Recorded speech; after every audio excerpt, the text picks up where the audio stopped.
converted. No women, no kids. But to show you Jake still got that level of some kind of moral character. That's why the Lord said, what? It's for murderers. It's for all of our people that if you lead them to their own devices, nah, so put the righteous men in order and let them put guardrails around this thing. But why do y'all about you know shall we like to do in the kingdom? But that's what the law was set up for. Like, look, you put guardrails on these niggas. These niggas like a nigga like Fleece Johnson, this nigga shouldn't even made it past 12. I ain't gonna lie. That's a wicked route. That nigga should have been reset. He should have been sent back to the main meeting. First quarter. Yeah, he should have been plucked up by the root. First quarter.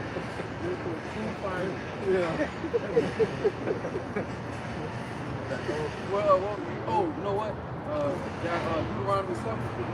17. We can end it on that. So 17? Deuteronomy 17? 7 and 17. Deuteronomy 7 and 17. That thou shalt say in thine heart, these nations are more than I. How can I dispossess them? Thou shalt not be afraid of them, but shalt remember what the Lord thy power did unto Pharaoh and unto all Egypt. So as we approach the throne of mercy, as we approach the mercy seat boldly and confident that the Lord is a power of his word, we remember what our Father did for us before. And we call to remembrance. That's why the Lord said, don't look at these nations and be like, damn, we outnumbered. Lord, we like grasshoppers. Nah, Lord, like, I don't need you thinking like that, especially now.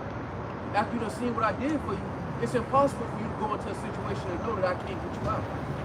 I can get you out of any situation if you trust me. And that's what we need. That's the mentality the Lord is fostering in the elect. Before it comes, before the storm comes, the Lord's put the spirit on the elect to believe in the impossible. Because on paper, the deliverance is impossible. But with the Lord, all things are possible. And the elect are going to hold on to that. That's why what the Psalmist said, the strength of his salvation. Right. We said we're going to get beamed up in church. We're saying that this place that is looked at as the golden city is going to be a lake of fire. These things sound impossible to the natural man. To the person who has not ever dealt with this truth, that sound like a movie Michael Bay should be directed. But guess who's the rawest director of all time? The first author of beauty. He exists. And he's written a perfect movie. And we get to the good part of it. Right. You got it. You start from the top. Deuteronomy 7. Deuteronomy 7 and 17.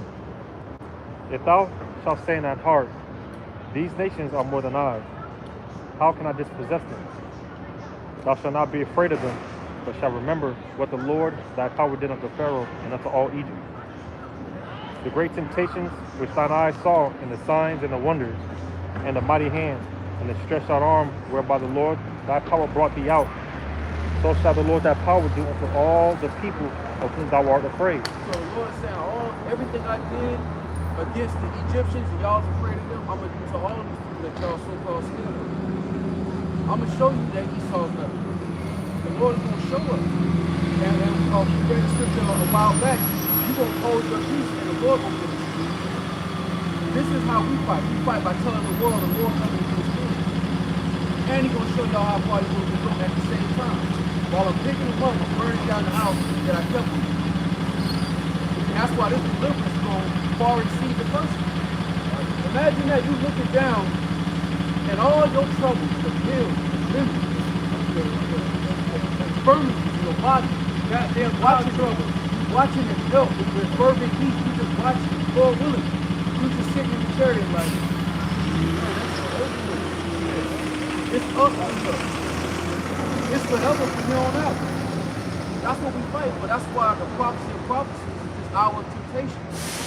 Because this is, once we get through this straight gate, the wide is opened up unto us. Like it says in 2nd Ezra, the 7th chapter.